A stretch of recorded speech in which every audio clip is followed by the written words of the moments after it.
Welcome to our slash today I F दोस्तों, जहां OP अपने पेरेंट्स के घर का कारपेट का एक पूरा चंक ही काट लेती है। चलिए सुनते हैं कि आखिर बात क्या है।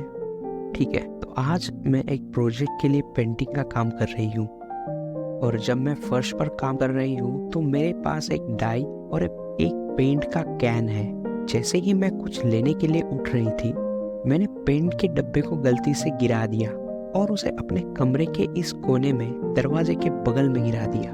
मैं उस समय घबरा गई, इसलिए मैं जितना पॉसिबल हो सके उसे टिश्यू से साफ करने की कोशिश करती हूँ और गंदगी को मिटा देती हूँ। भगवान का शुक्र है कि मैं इसे दीवार से हटाने में कामयाब रही, हालांकि इसका दाग कालीन में गहराई तक लग चुका था। मेरे पिताजी ने मुझे कई बार कहा है कि मैं अपनी मंजिल पर या अपने फ्लोर पर आर्ट्स और क्राफ्ट के संबंधी कोई भी काम न करूं, लेकिन मैंने सोचा कि अगर मैं ध्यान से कुछ काम करूं पूरे कंसंट्रेशन के साथ, तो कुछ पूरा होने की संभावना क्या है। मेरे पास रेशों की गहराई से सारा रंग निकालने का कोई रास्ता नहीं था अब, क्योंकि वो पेंट कारपेट के पूरे अंदर तक घुस चुका था। इसलिए मैं घबरा जाती हूँ और इसी में एक कैंची लेती हूँ और इसे कारपेट के रेशों में डालती हूँ और एक बड़ा टुकड़ा काट लेती हूँ। फिर मैं उस टुकड़े को अपने साथ शॉवर में ले जाती हूँ और जितना हो सके उसको धो देती हूँ अच्छे से एकदम, और मैं इस पेंट को उस कारपेट के अंदर से निकालने का ट्राई करती हूँ। अब मैं अपने इम्पल्सिव डिसीजन से अधिक घबरा गई हूँ, क्योंकि ये सच में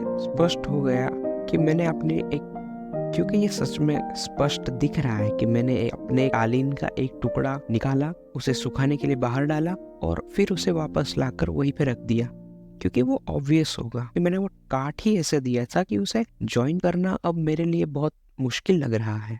मुझे नहीं पता कि क्या करना चाहिए। मैं सुबह इसे सूखने के लिए लटका दूंगी और अपने पिताजी के काम से घर आने से पहले इसे वापस ले आऊंगी, लेकिन मुझे नहीं लगता कि मैं ऐसा कर पाऊंगी कि उस टुकड़े को कालीन के साथ पूरी तरह से जैसे एक जान हो ऐसे मिला पाऊं। मुझे नहीं लगता कि मैं इतनी सक्षम हूँ। मैं घबरा रही हूँ, आंसू बहा रही हूँ अब। और कल मेरा 18वां जन्मदिन है और मैं वास्तव में इसका काफी इंतजार कर रही थी, लेकिन अब मैं केवल इसी पे ध्यान केंद्रित कर सकती हूँ कि उस कारपेट का क्या होगा। अगर मैं कालीन की मरम्मत की व्यवस्था कर दूं तो कारपेंटर घर पे आएगा और मेरे माता पिता को पता चल जाएगा, और मुझे ये भी यकीन नहीं है कि मेरे पास पैसा है कि नहीं। मैं कारपेंटर को कहाँ से पैसे दूंगी। मेरी उम्र लगभग 17 साल की है और पुरानी नौकरी से थोड़े बहुत पैसे मेरे पास जमे हैं, उतना ही। अगर आप किसी को इमेज चाहिए तो मुझे बताएं कि मैं इसे कैसे पोस्ट कर सकती हूँ, ताकि आपके पास सबूत हो कि मैं सच कह रही हूँ, क्योंकि वास्तव में ये अजीब लगता है और बहुत बेवकूफ़ी भरा काम लगता है। Too long did not read. कालीन पर पेंट गिरा दिया, उसे साफ करने की कोशिश की, पेंट को पूरी तरह से बाहर निकालने में सक्षम नहीं थी, तो मैंने मेरे कमरे के कोने में कालीन के टुकड़े को हटाने के लिए कैंची और ब्लेड उठाया जिस पर पेंट लगी थी। टुकड़े को धोया।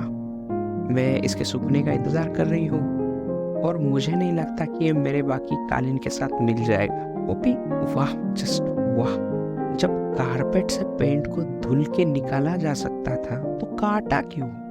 इसका कोई मेरे को सेंस तो नहीं लगता है। बट गाइस, पैनिक में लिया हुआ डिसीजन कभी कभी ऐसा बेवकूफ़ी भरा भी हो सकता है। आपने भी कभी लिया ही होगा। अगर आपके पास है वैसा कोई किस्सा तो कमेंट में ज़रूर लिखिए। मिलते हैं नेक्स्ट एपिसोड में। Thank you.